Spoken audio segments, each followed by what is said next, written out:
பிரித்தானிய பிரதமரின் உத்தியோகபூர்வ இல்லம் மற்றும் அலுவலகத்திற்கு முன்பாக விசேட உரையாற்றும் போதே கியர் ஸ்டாமர் தனது ராஜினாமாவை அறிவித்தார். இது தொடர்பில் பிரித்தானியாவின் 3ஆம் சார்ல்ஸ் மன்னருக்கு உத்தியோகபூர்வமாக அறிவித்துள்ளதாக அவர் குறிப்பிட்டார். Walking up this street 2 years ago was the proudest moment of my life.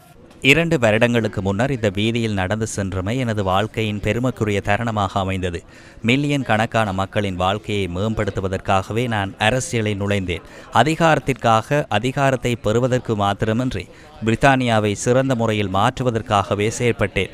அடுத்த பொது தேர்தலில் கட்சியை வழிநடத்த நான் மிகவும் தகுதியான நபரா என எனது கட்சி தற்போது வினவுகின்றது.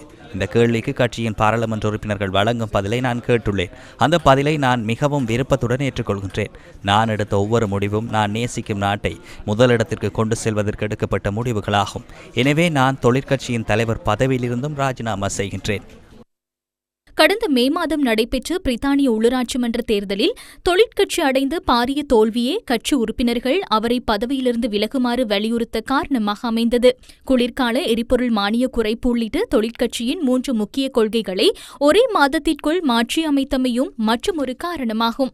பாலியல் குற்றவாளியான ஜெஃப்ரி எப்ஸ்டீனின் நெருங்கிய நண்பரான பீட்டர் மெண்டல்சனை அமெரிக்காவிற்கான பிரித்தானிய தூதராக நியமிக்க ஸ்டாமர் ஒப்புதல் அளித்திருந்தமை அவருக்கு எதிரான மக்கள் எதிர்ப்பை தீவிரப்படுத்த இருந்தது. இதேவேளை கியர் ஸ்டாமரின் ராஜினாமாவை தொடர்ந்து பிரித்தானிய பிரதமர் பதவி மற்றும் கட்சி தலைமைத்துவ போட்டிக்கு தாம் தயாராக உள்ளதாக முன்னாள் அமைச்சரும் கிரேட்டர் மான்செஸ்டரின் மேயருமான ஆன்டி பென்ஹாம் தெரிவித்துள்ளார். கியர் ஸ்டாமருக்கு எதிராக ஆன்டி பென்ஹாம் பிரதமர் பதவிக்கு போட்டியிடுவதற்கு வழிவகுக்கும் வகையில் பாராளுமன்ற உறுப்பினர் ஒருவர் தனது பதவியை ராஜினாமா செய்த நிலையில் அண்மையில் நடைபெற்ற இடைத்தேர்தல் மூலம் அவர் மீண்டும் பிரித்தானிய பாராளுமன்றத்திற்கு தெரிவு செய்யப்பட்டிருந்தமை குறிப்பிடத்தக்கது.